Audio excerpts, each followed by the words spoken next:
A continuación, Noticiero Telesucesos. Clasificación A. Apto para todo público.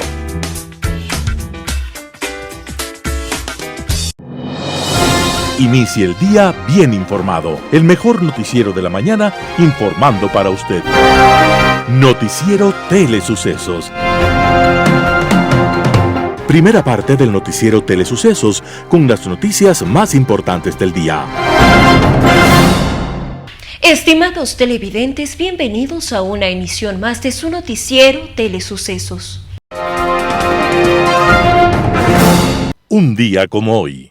Era el año de 1924 y el mundo veía nacer a personajes tan diferentes como Marlon Brando, George Bush y Truman Capote. Y en ese mismo año nacían Jimmy Carter y Marcello Mastroianni. Al principio, todos ellos niños de los que no se sabía lo que llegarían a ser en el futuro. Pero ese año salió a la luz un libro que desde el principio se supo que había nacido grande y había llegado para quedarse. Ese libro lo agradecieron todos los enamorados del mundo, porque expresaba de una nueva manera todos los placeres y los dolores del amor. Era una voz joven, de un hombre de apenas 20 años, que se llamaba Neftalí Reyes, y que el mundo lo conocería después como Pablo Neruda. Ese libro se llamaba 20 poemas de amor y una canción desesperada, y decía, por ejemplo: me gustas cuando callas y estás como distante, y estás como quejándote, mariposa en arrullo, y me oyes desde lejos y mi voz no te alcanza. Déjame que me calle con el silencio tuyo. 20 poemas de amor y una canción desesperada. Nació un día como hoy, 15 de junio de 1924. Y ese libro, desde entonces, fue compañía de los amantes de todo el mundo. Y sigue y seguirá siéndolo, mientras exista una fuerza irreprimible, imparable e incomparable llamada amor. Inicie el día bien informado. Titulares. Los anticuerpos perduran 12 meses después y aumentan con la vacuna. Adiós a los 200 guaguacentros de Quito. Casi 47 millones de mujeres entrarán en extrema pobreza. Incautan vacunas falsas en establecimiento clandestino de Manta. Las pérdidas en empresas familiares alcanzan el 53% por la pandemia. Informe semanal de Ecuador Verifica. Segmento de opinión, laudo arbitral a favor de Perenco. En política internacional, cumbre del G7. Editoriales de Simón Espinosa, Yamil 1. José Hernández, los tecnocínicos de Correa siguen mintiendo. Ramiro Ruiz, la Asamblea Nacional. Y José Hidalgo, ¿qué lección dejan las elecciones de Perú? Noticias del día, con Carla Sánchez. Los anticuerpos perduran 12 meses después y aumentan con la vacuna. Los anticuerpos que se generan como respuesta frente a la infección por el SARS-CoV-2 perduran entre 6 y 12 meses después del contagio, protegen contra las diferentes variantes que circulan e incluso se potencian con las vacunas. Lo ha comprobado el equipo internacional de científicos liderado por el estadounidense Michael Muszynski, jefe de laboratorio de inmunología molecular de la Universidad de Rockefeller e investigador del Instituto Médico Howard Hopkins, y los resultados aparecen publicados en la revista Nature. Los investigadores han comprobado que los anticuerpos continúan evolucionando durante un periodo de 6 a 12 meses y que se potencian cuando la persona que sufrió la infección recibe la vacuna, por lo que han concluido que la inmunidad frente al COVID-19 podría ser duradera. Los investigadores han apuntado además que si las células evolucionan de una manera similar en las personas vacunadas que no habían padecido la enfermedad, una vacuna de refuerzo programada de forma adecuada podría ser capaz también de generar una inmunidad protectora contra las variantes de los virus que circulan por el mundo. Adiós a los 200 guaguacentros en Quito. La directora de la Ejecución Técnica de la Unidad del Patronato San José, Gabriela Ceballos, confirmó que ya no existen guaguacentros en Quito. Estos lugares de atención infantil tenían sus servicios suspendidos temporalmente por la emergencia sanitaria de la COVID-19. Sin embargo, con la cancelación de las alianzas, el julio de 2020, las instalaciones fueron cerradas en su totalidad. El personal docente y auxiliar de la morada no tenía una relación de dependencia con el municipio metropolitano metropolitano. En estos establecimientos, 720 educadores y otras 360 personas de apoyo eran parte de la educación para niños y niñas de entre 1 a 5 años, a los que acudían 9.000 menores. Casi 47 millones de mujeres entrarán en pobreza extrema. Cerca de 47 millones de mujeres en el mundo se encaminan a la pobreza extrema, advirtió la directora ejecutiva adjunta de la ONU Mujeres, Anita Bhatia. Estamos muy preocupados por el hecho de que ha habido este impacto fuerte en la vida de las mujeres, en los ingresos, en la salud y en su seguridad, manifestó la subsecretaria general de las Naciones Unidas. En su primera visita oficial después de casi 18 meses, la directora de ONU Mujeres eligió Ecuador para tomarle el pulso al nuevo gobierno de Guillermo Lasso, en el que hay un claro compromiso con los temas importantes de género, igualdad y empoderamiento de las mujeres.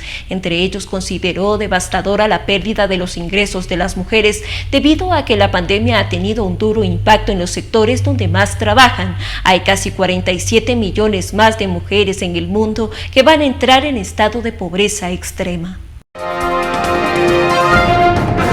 Incautan vacunas falsas en establecimiento clandestino en Manta. La Agencia Nacional de Regulación, Control y Vigilancia Sanitaria, ARCSA, a través de la Coordinación Zonal 4, halló 43 jeringuillas con supuestas vacunas contra la COVID-19. El hecho ocurrió en un establecimiento clandestino en Manta. La incautación de estas supuestas vacunas se hizo en coordinación con la Fiscalía General del Estado y el Ministerio de Salud Pública. Según las autoridades, se habría reenvasado un líquido aún no determinado en estos fármacos. Ninguno contaba con marca o denominación de una vacuna autorizada para uso en el país. El informe preliminar del laboratorio arrojó la presencia de altos índices de sodio en el líquido, que sugeriría que podría tratarse de un suero salino o de incluso agua de mar. Ana Karina Ramírez, directora ejecutiva del ARCSA, hizo un llamado a los ciudadanos para que no se apliquen vacunas en lugares externos a la red integral de salud. Además, pidió denunciar la existencia de estos centros clandestinos. Las pérdidas en empresas familiares alcanzaron el 53% por la pandemia. Las empresas familiares registraron una disminución de ganancias que alcanzó el 53% en este año de pandemia en Ecuador. Se trata de un porcentaje superior a la media mundial, que fue del 51%. La reducción en el índice de capital fue del 14%, mientras que a nivel mundial fue del 13%. Las cifras son parte de los resultados de la 10ª encuesta global de empresas familiares, EF. En este estudio se toma en cuenta el desempeño de las empresas con facturación mayor a $10 millones anuales. Se entrevistó a 2.801 empresas a nivel mundial, 413 en la región y 36 en Ecuador, a fin de conocer los efectos del COVID-19 en su desempeño. De acuerdo con la encuesta, el 58% de las empresas familiares del país proyectan que el COVID-19 genere una reducción en las ventas. Además, el 61% espera ver un crecimiento en 2021 y el 83% una mejora que se presente a partir de 2022. Entre tanto, las empresas familiares encuestadas identifican 5 prioridades claves para los próximos 2 años: expandirse a nuevos mercados y segmentos de clientes, aumentar el uso de nuevas tecnologías, introducir nuevos productos o servicios, repensar, cambiar o adaptar el modelo de negocio, mejorar las capacidades digitales. Con un temblor de intensidad 5 se vendría abajo el edificio donde se guardan 12.000 años de muestras arqueológicas muy finas y únicas en el mundo. Y no hay en Quito un edificio donde exhibirlas. ¿Las vendemos a los Estados Unidos? Horror, nuestra identidad nacional.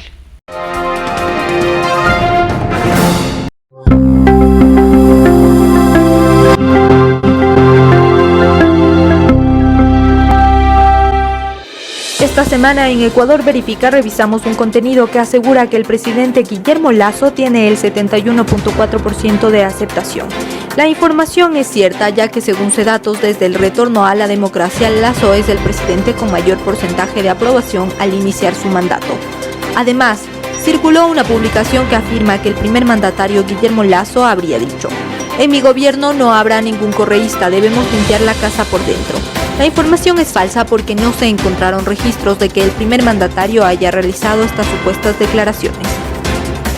Desmentimos una publicación que señala que al eliminarse el registro de las personas en el historial crediticio, se eliminarían sus deudas. La información es falsa, pues el decreto ejecutivo 33 que firmó Lasso establece la eliminación del historial crediticio de clientes con deudas de hasta $1,000.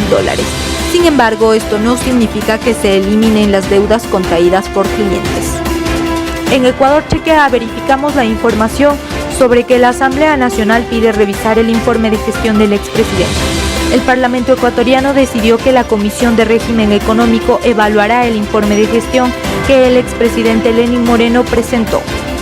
Este 7 de junio los estudiantes regresaron a clases presenciales. El Comité de Operaciones de Emergencias Nacionales junto con el Ministerio de Educación autorizaron el retorno de 1.301 instituciones educativas. Las autoridades enfatizaron que este retorno es voluntario. Encuentra más información verificada en las páginas de Ecuador Chequea y Ecuador Verifica y no olvides seguirnos en todas nuestras redes sociales. Segunda parte del noticiero Telesucesos, opinión de importantes personajes de la actualidad nacional en política, economía, salud y educación.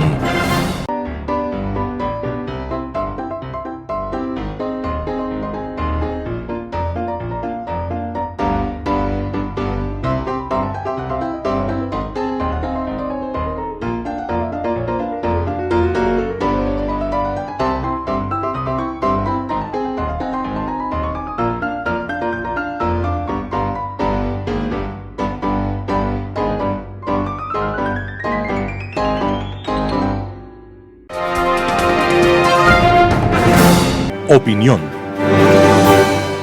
Saludos cordiales a la audiencia. El tema de hoy, el fallo arbitral a favor de Perenco. Hace pocas horas, el Tribunal Arbitral del CIADI le comunicó al Ecuador el fallo definitivo de que el Estado tenía que pagar un valor de 435 millones de dólares, un fallo definitivo ya no sujeto a apelación. Y claro, en esta época de la pandemia, que nos venga una sanción como esas al Ecuador de 435 millones de dólares, sí nos sacude en nuestro estado de ánimo, sí altera nuestro estado de ánimo, sí nos incomoda sobremanera como país, porque el Ecuador, estando afectado fuertemente por la pandemia, en la que todos los días se aniquila la vida de la gente, en la que todos los días el coronavirus lleva a la tumba mucha gente, y por otro lado debilita la economía de la gente. Realmente es impresionante que nos venga una sanción como esta en una época de crisis en donde el Ecuador no tiene, por ejemplo, fondos de contingencia, no tiene ahorros para atender la crisis, porque el gobierno de Correa, por su atolondrada forma de ser y de gobernar, desapareció todos los fondos de ahorro, de acumulación que tenía el país para atender asuntos de emergencia. Entonces no tenemos un fondo de ahorro para atender los efectos del coronavirus, los efectos de la pandemia, del COVID-19. No existen esos ahorros. Si no hubiese sido por los créditos internacionales del Banco Mundial, del Fondo Monetario Internacional, prácticamente hubiese sido una catástrofe para el Ecuador porque no tenía fondos.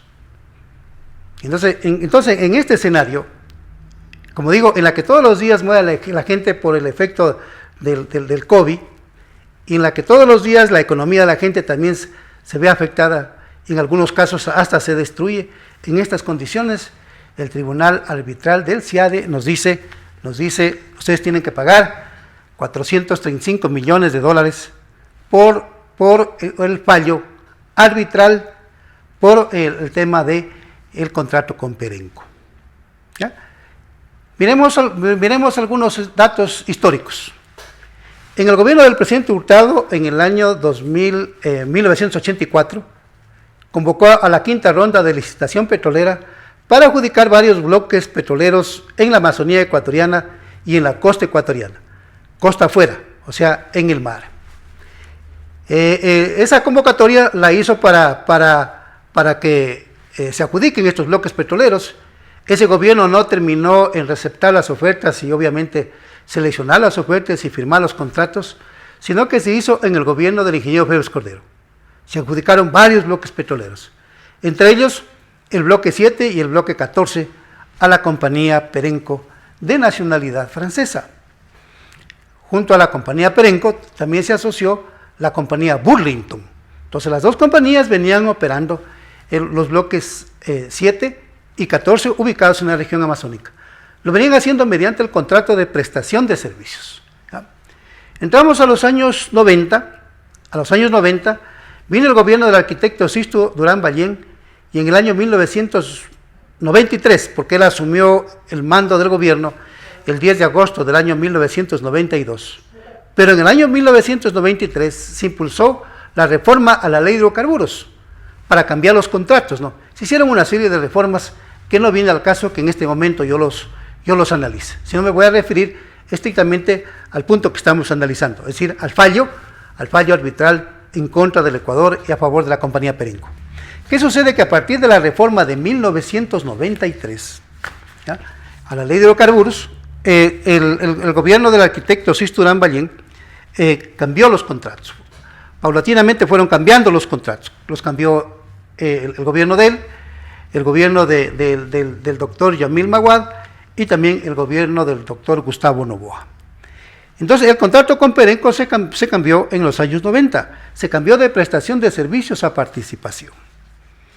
Pero estos contratos ya tenían como respaldo un convenio internacional, un convenio firmado con el Centro Internacional de Arreglo de Diferencias Relativas a Inversiones del Banco Mundial, el CIADE. Entonces ya había un convenio firmado entre el Ecuador y el Banco Mundial para solucionar mediante arbitraje las controversias contractuales que se produzcan entre el Estado y las compañías petroleras, ¿ya? De manera que tenía de por medio ese tratado. Eso es importante que señalar a la audiencia. Había un tratado firmado con el CIADE, con el Banco Mundial, entre el Banco Mundial y el Estado ecuatoriano. Ese era un antecedente para uno observar cómo manejar los recursos públicos. Sucede que también para ese entonces había un segundo antecedente muy importante, en la que decía, en la Constitución de la República del año 1998, en el artículo 371, en el último inciso, decía la Constitución del año 98, en la que ya estaba vigente los contratos de participación, entre ellos el contrato con Perenco y con Burlington. La disposición del artículo 371, del 271, el último inciso del artículo 271 de la Constitución de la República de 1998, decía lo siguiente: el Estado, en contratos celebrados con inversionistas, podrá establecer garantías y seguridades especiales, a fin de que los convenios no sean modificados por leyes u otras disposiciones de cualquier clase que afecten sus cláusulas. Estaba prohibido por disposición constitucional modificar los contratos por ley o por otra disposición reglamentaria o de carácter resolutiva, decreto ejecutivo de la función ejecutiva. No se lo podía hacer. Pero sucede que en el gobierno del presidente Palacio se les ocurrió, porque estaba en su vida el incremento del precio del petróleo, y se inventaron un concepto de la participación del Estado en el 50% de los ingresos extraordinarios por el incremento del precio del petróleo. Y se enviaron una reforma a la ley de hidrocarburos para que una propuesta como esa tenga acogida en la legislatura, como efectivamente tuvo acogida en la legislatura. En primero y segundo debate la aprobaron, luego fue el Ejecutivo y el Ejecutivo la sancionó. En lo personal dije, este va a ser un golpe muy duro para el Estado ecuatoriano, ir a través de esa reforma, porque en los contratos de participación había una cláusula que decía que el Estado no puede modificar la política laboral, no puede modificar la política tributaria, no podía modificar la política cambiaria. La cláusula del contrato de participación decía que en el caso que el Estado modifique la política laboral, modifique la política cambiaria, modifique la política tributaria, se tenía que incluir un factor de corrección para no alterar la economía del contrato en perjuicio de la contratista. Entonces, eso había en el contrato. Entonces, habían 3 antecedentes para no reformar la ley. Lo uno, el convenio con el CIADE. Lo segundo, la disposición constitucional que acabo de mencionar. Y lo tercero, había una disposición contractual. El gobierno de ese entonces y los ministros de ese gobierno, sobre todo del área económica, no revisaron ese tipo de disposiciones. Seguramente no lo revisaron, porque a lo mejor diga que revisaron. Pero yo lo que digo es, seguramente no revisaron, por eso es que enviaron la reforma. Y todas las compañías no aceptaron esa reforma. No aceptaron. Y dijeron muy bien, el Estado va a tener que responder por ese perjuicio causado a las compañías. Como efectivamente así sucedió. En el año 2008, la compañía Perenco y la compañía Burlington inició la caducidad del contrato. Hoy estamos en el año 2021. Al cabo de 13 años aproximadamente, el CIADE falla, como digo, a favor de la compañía y en contra del Estado ecuatoriano. 435 millones de dólares. Pero el CIADE le obliga a la compañía a pagar 50 millones por daños ambientales. Yo nunca fui partidario de la reforma, yo fui partidario de aplicar la caducidad de los contratos, porque la ley de hidrocarburos dice que si la compañía reincide en el incumplimiento del contrato es causa de caducidad. De manera que si el gobierno de Palacio y el de Correa hubiesen ido por esa vía, hubiesen recuperado los yacimientos petroleros aplicando de manera correcta la caducidad del contrato. Pero no lo hicieron y hoy estamos con este tipo de sanciones que ya son 3. Con Oxy fue de 1.061 millones de dólares que el Estado ya le pagó, por esto mismo. Lo segundo, con Burlington, con 379 millones de dólares en contra del Estado ecuatoriano como sanción por violar el contrato. Y ahora el caso de Perenco, 435 millones de dólares, menos 50 millones por los daños ambientales, son como 380 millones de dólares que toca pagar a la compañía Perenco. Había otra vía, ecuatorianas y ecuatorianos, ir a la caducidad, porque las compañías, yo tengo un libro, que aquí se llama de contratos petroleros. En este libro yo señalo las infracciones de las compañías petroleras. Había que ir por ahí. Es un libro del año 2006 que lo publiqué. Había que ir por ahí para recuperar los yacimientos y evitar estas enormes sanciones que le vienen causando al Estado ecuatoriano. Y lo otro era esperar que terminen los contratos. Unos terminaban en el año 2010, 2002 y 2015. También lo hubiéramos recuperado por esa vía. Y no meternos en esto que le ha costado una enorme cantidad de dinero. Aproximadamente estamos hablando de 1.800 millones de dólares en sanciones para el Estado ecuatoriano por sanciones arbitrales por haber violado los gobiernos, tanto el de Palacio como el de Correa, los contratos de participación. Estimadas amigas, estimados amigos, muchas gracias.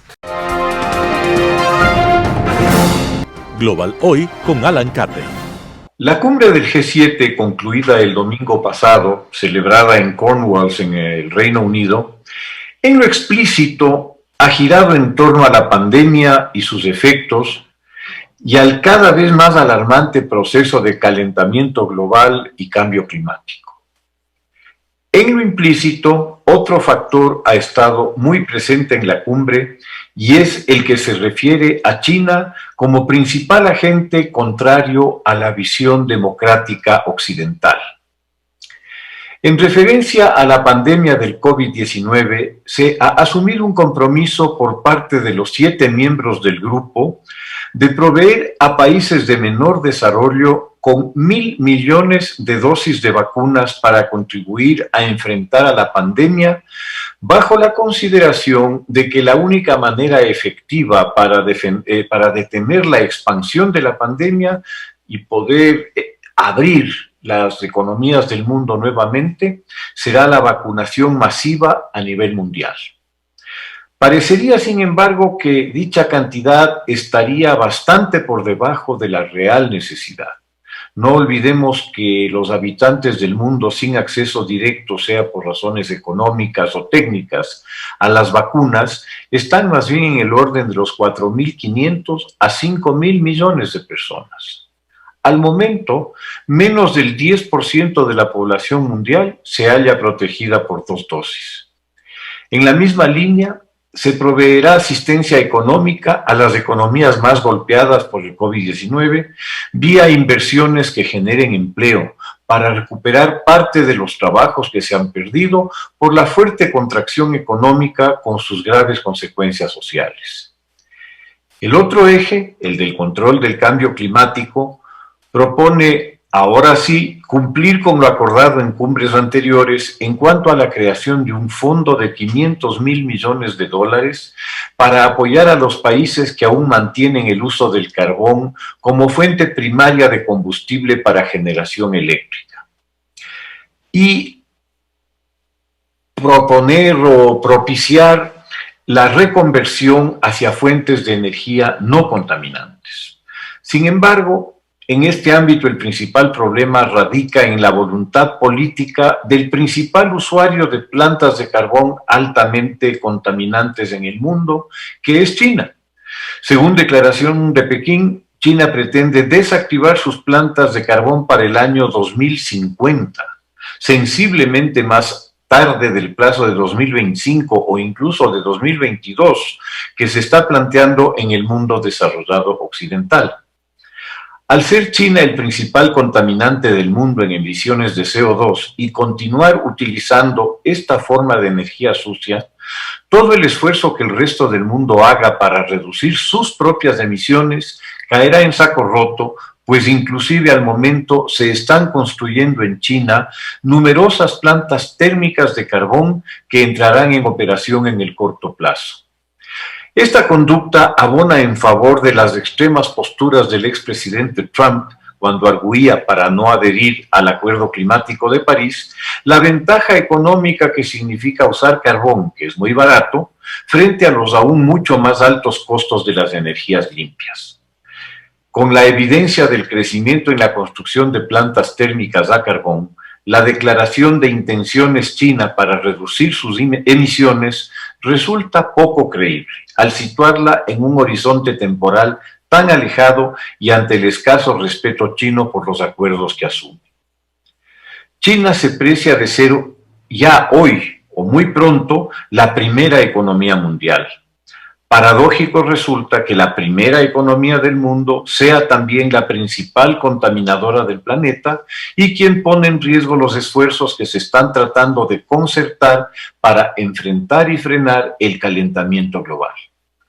Ojalá entre los beneficiarios de los posibles dineros ofrecidos por el G7 para paliar los costos del cambio energético se hallen los proyectos experimentales de los reactores de fusión, con toda probabilidad la solución más radical para generar energía limpia, barata y prácticamente ilimitada. El otro aspecto que se trató en la cumbre, con consensos bastante amplios, fue sin duda el que se refiere al cobro de una tasa mínima del 15% a las grandes compañías multinacionales en cada país donde se generen los negocios o actividades de tales empresas para evitar la evasión tributaria a través de los paraísos fiscales. No olvidemos que el volumen de negocio de las 10 multinacionales más importantes del mundo representan hoy los presupuestos unidos de 185 países. Justamente el establecimiento de estos mecanismos de evasión tributaria, junto a prácticas monopólicas para eliminar la competencia y de sofisticados modelos de corrupción, constituyen las principales amenazas para el ejercicio y la credibilidad de los ciudadanos en el sistema político y económico y democrático del libre mercado. El enorme éxito del liberalismo en cuanto mecanismo para la creación de riqueza no está en discusión en forma alguna. Ningún otro sistema a lo largo de la historia ha conseguido crear volúmenes de riqueza ni de cerca parecidos, así como brindar estándares de calidad de vida a tanta gente en el planeta. Cuando los pilares de la propuesta liberal, es decir, el libre comercio y la libre competencia, desaparecen bajo el impacto de tarifas y monopolios, el modelo deja de ser liberal y pasa a ser cualquier cosa. La corrección de esas distorsiones resulta esencial para recuperar el encanto y la fe en las instituciones democráticas y económicas que han conducido al mundo entero al desarrollo y al progreso, con todos los defectos que se deban reconocer y corregir. Con esto llegamos al actor encubierto del G7, que sin ser miembro estuvo muy presente en la cumbre. Hablamos, claro, de China. El presidente Biden puso sobre el tapete la necesidad de que el G7 defina y adopte una decisión que permita enfrentar el creciente fenómeno de la autocracia y de la efectiva negación de los principios rectores de la democracia, las libertades individuales, el acceso a la comunicación e información sin censura, los derechos humanos y la subordinación del Estado y del gobierno a la ley. Como es obvio, el cada vez mayor peso e influencia de China, para la cual dichos valores resultan, como se ha hecho evidente, irrelevantes, origina resistencias al interior del G7 por los costos económicos que les puede significar una postura firme en relación a las graves y fundadas acusaciones de genocidio físico y cultural de la minoría uigur y otras que incluyen esterilización forzada, detención arbitraria, torturas, abusos sexuales, lavado cerebral y trabajos forzados, afectando muy profundamente a millones de personas étnica y culturalmente no chinas en un ejercicio inaceptable de racismo e intolerancia por parte del gobierno chino. Muchas veces, como se ha visto a lo largo de la historia, resulta muy difícil el establecimiento del límite entre los intereses y los principios. Habrá que ver si Occidente es todavía capaz de establecer tal límite de cara a su credibilidad futura.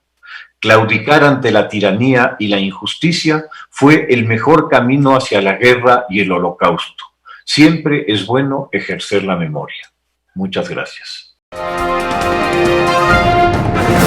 Editorial. Yamil 1.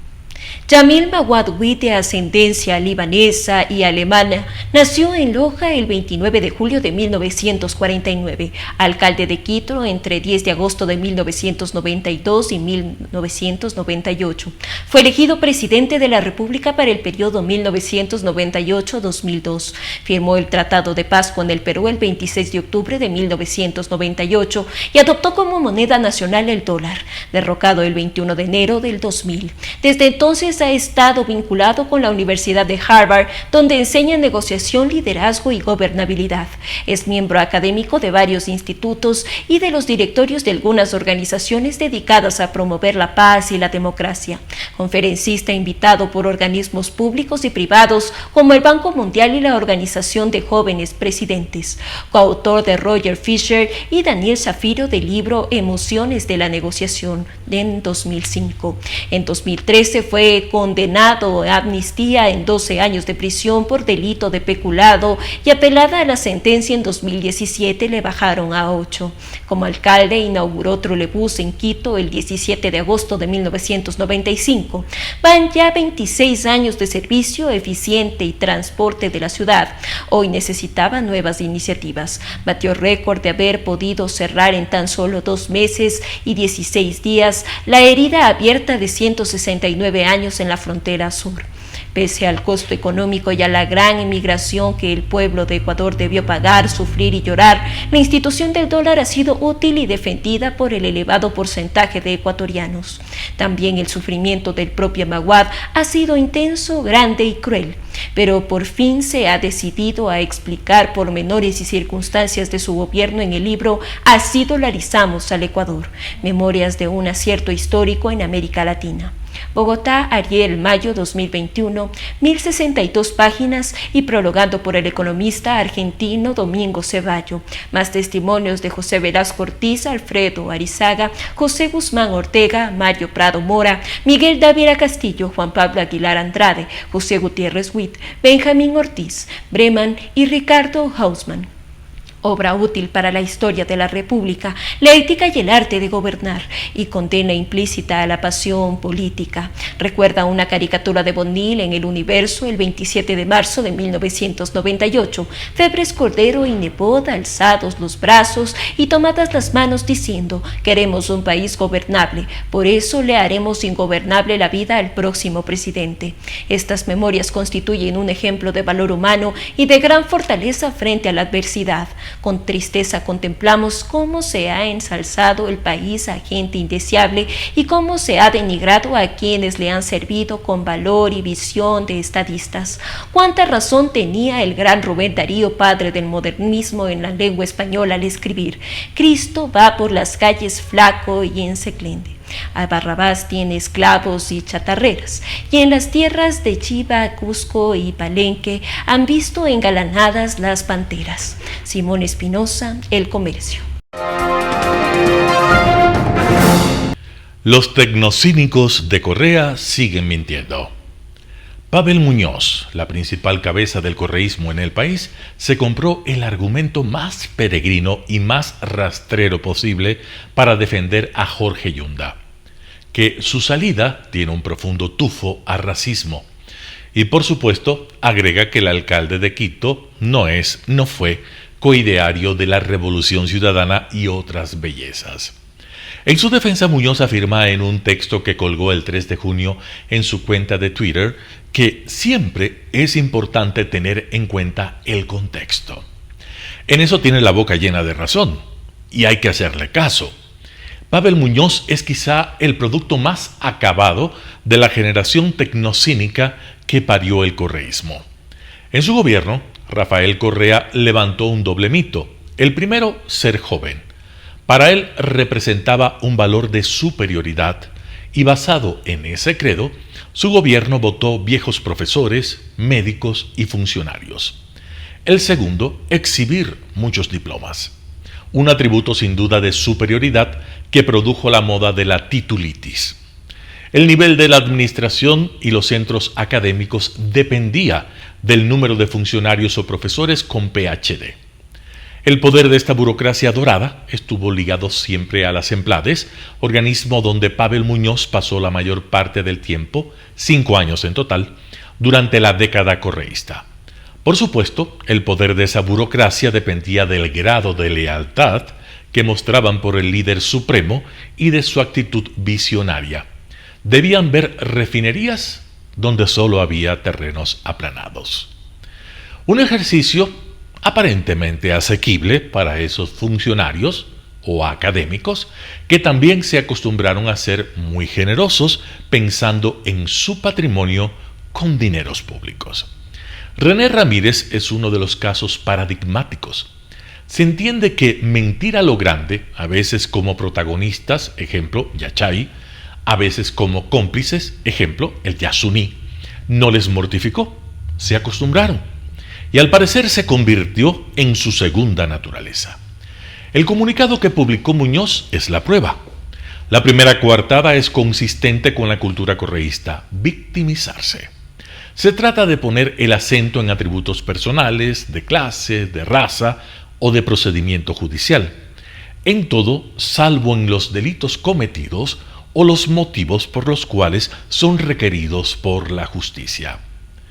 Muñoz prioriza el argumento del racismo, procedimiento así al lavado total de cara de Yunda, que jura, a quien quiera creerle, que a él lo persiguen por sus orígenes y no por todas las corruptelas que están siendo investigadas por la Fiscalía. La segunda coartada de Pavel Muñoz es recuperar la virginidad de los concejales correístas. Les atribuye ser la principal oposición de Yunda. Muñoz debe pensar que nadie sabe lo que han hecho los correístas en el Consejo Metropolitano. Haber negado mayorías ante pésimas decisiones de Yunda. Haber propiciado con su ausencia la falta de quórum en días aciagos para el alcalde. Haber generado justamente una sorpresa al ver que 3 de ellos al fin adhirieron a una decisión crucial para Quito: remover del cargo a un alcalde que dice nada saber de lo que han hecho sus gerentes, sus secretarios, sus funcionarios, su hijo. Muñoz afirma, en los hechos, que los concejales correístas nunca encubrieron lo que hizo Yunda. Es falso. Le correspondería decir que el correísmo al fin se dio cuenta de que se estaba suicidando políticamente al seguir apoyando un cadáver político y que 3 de sus concejales frenaron a tiempo. Solo 3, porque nada dice de los otros 6 que se abstuvieron. No son conscientes, para seguir con la coartada del asambleísta, de que Yunda no es coideario, traicionó a la Revolución Ciudadana o lo investigan por actos de corrupción. ¿Por qué se abstuvieron, Pavel? Por último, como si eso transformara sus coartadas en verdades, la figura principal del correísmo dice, usando una referencia racista, que espera que los suquitos de la ciudad traten a Guarderas como trataron a Yunda. Porque nada dijeron de la alcaldía de Rodas, que fue un desastre. Entonces, ¿hay que hablar mal de Guarderas para probar el nivel de independencia? Argumento falaz que se demuestra con una sola pregunta: ¿y si Guarderas no diera motivo?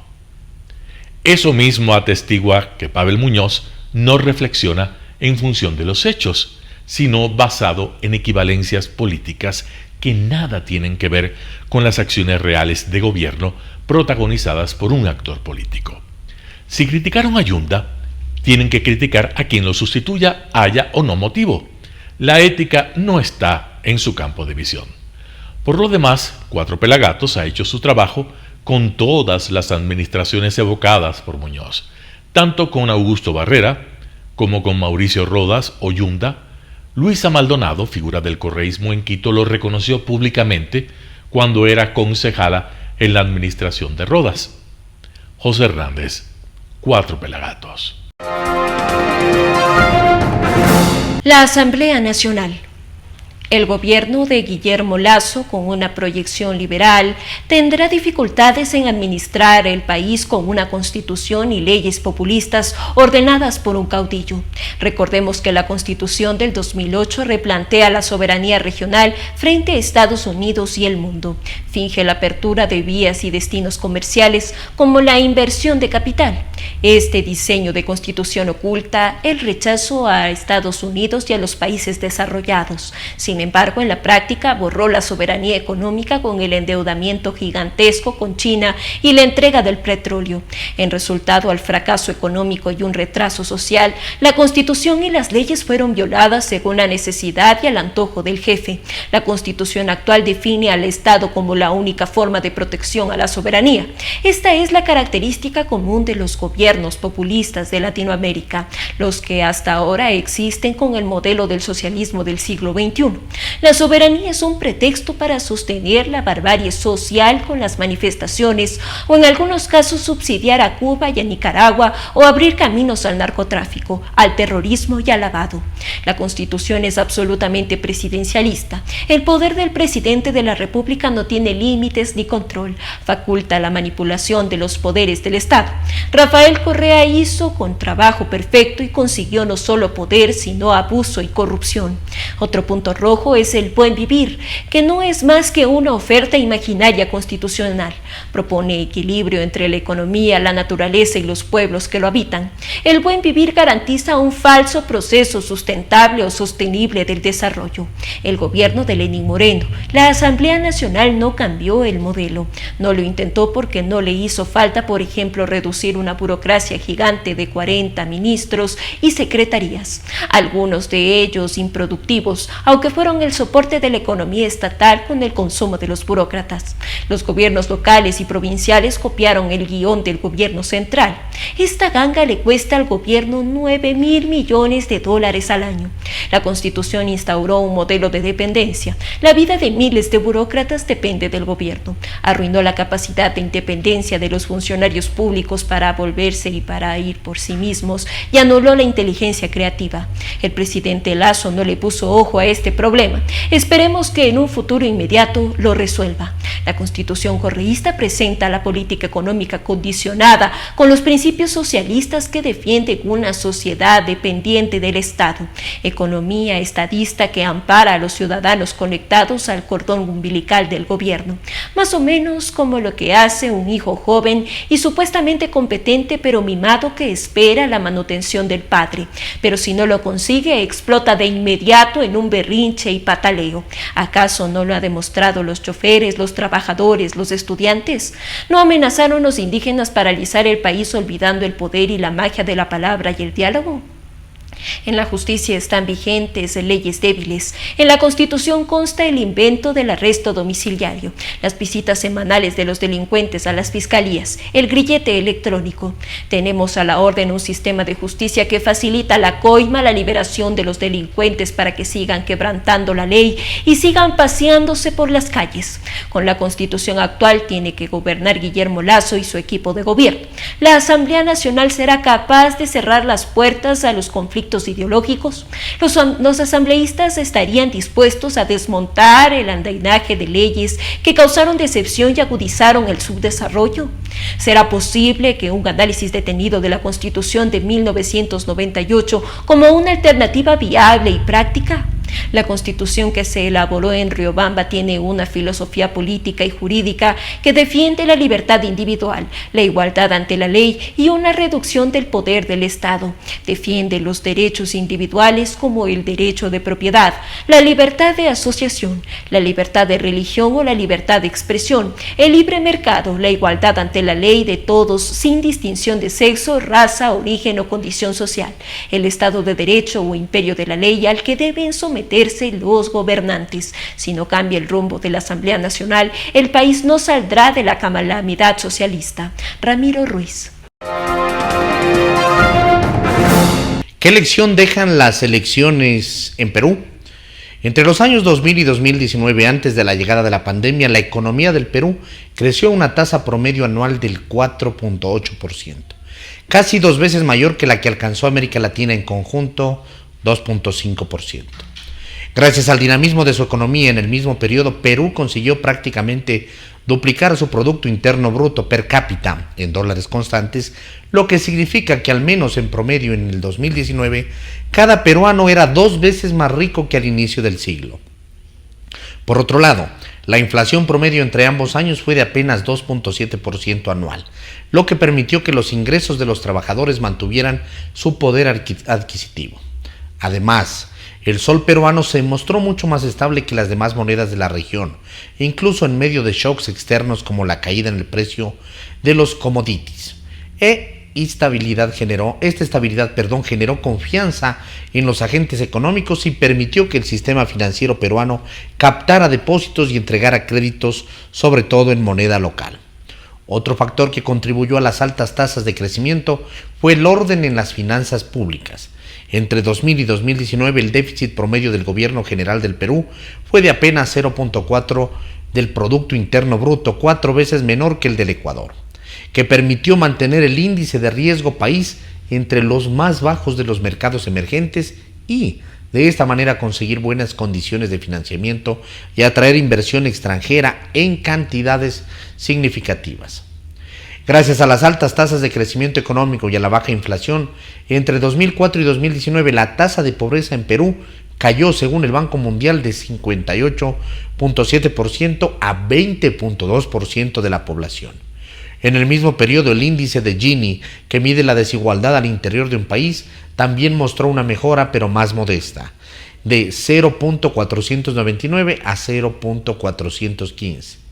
Ahora que, por los resultados electorales, muchos querrán desmerecer los logros del modelo económico peruano, es importante tener en cuenta todos estos datos. Pero evidentemente no todos son éxitos en Perú, que ha sido uno de los países más golpeados por la pandemia. El número de muertos por COVID-19 supera los 185,000 y en el 2020 la economía se desplomó 11%, ocasionando un severo deterioro en los indicadores socioeconómicos. La pobreza se elevó en 10 puntos porcentuales hasta niveles similares a los de 2010, es decir, 3.2 millones de personas pasaron a ser pobres. A la vez, el empleo formal se redujo en más de una quinta parte, con lo cual el año pasado apenas el 32% de los trabajadores de las zonas urbanas tenían un empleo en el sector formal. En ese contexto, Perú llegó a un proceso electoral en el que 18 candidatos buscaron la presidencia de ese país. A la segunda vuelta pasaron 2 candidatos populistas que no alcanzaron el 20% de los votos válidos. Uno de izquierda, Pedro Castillo, y una de derecha, Keiko Fujimori. Al momento de escribir esta columna, el aparente ganador es Castillo, cuyo programa económico tiene como primer punto sustituir el modelo que ha estado vigente en Perú al menos en las 2 últimas décadas y que ha generado innegables avances. ¿Qué es lo que propone a cambio? Una invasiva presencia del Estado, no solo como regulador, rol absolutamente necesario, sino también como interventor, planificador e incluso empresario. Un gasto público solo en educación y salud equivalente al 20% del Producto Interno Bruto, a lo que se deberá sumar los demás gastos del Estado. La nacionalización en la explotación de recursos estratégicos, entre otras propuestas que, como evidencian varias experiencias internacionales, conducen al despeñadero. ¿Qué llevó a los peruanos a elegir un presidente cuya propuesta económica puede echar abajo en poco tiempo todos los avances alcanzados en los últimos años? Tal vez una parte de la explicación está en la atávica desigualdad que sufre toda la región. De ser así, la pregunta más importante es: ¿cuál es el modelo económico que, a la par que fomente el crecimiento y la generación de riqueza a través de la iniciativa privada, permita que toda la población perciba sus beneficios? Claramente Perú y también Chile lograron enormes avances socioeconómicos en los últimos años. Pero a la luz de los resultados en sus respectivas elecciones, en ambos países hay un porcentaje importante de la población descontenta con esos modelos que privilegiaron sobre todo el indispensable crecimiento de la economía. Apostar por un Estado que lo controle todo y asfixie la iniciativa privada y tarde o temprano termine coartando las libertades solo puede derivar en desgracias. Y entonces, ¿cuál es la vía para que América Latina deje de ser terreno abonado por aventuras populistas? Una que, a la vez que fomente el crecimiento económico, promueva la inclusión social y una mejor distribución de la riqueza.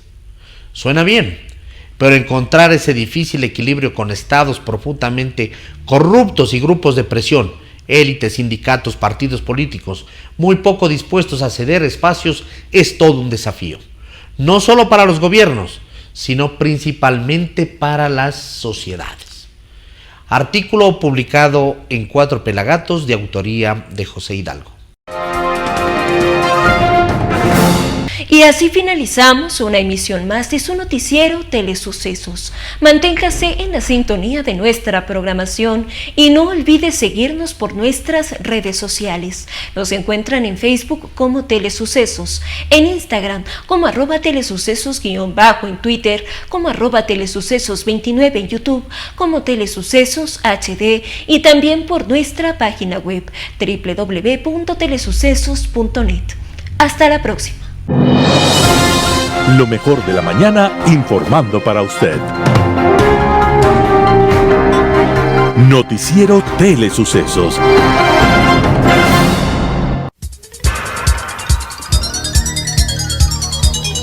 Las opiniones vertidas en este espacio por la producción y dirección del programa son de exclusiva responsabilidad de sus autores y de quienes intervienen en ellos.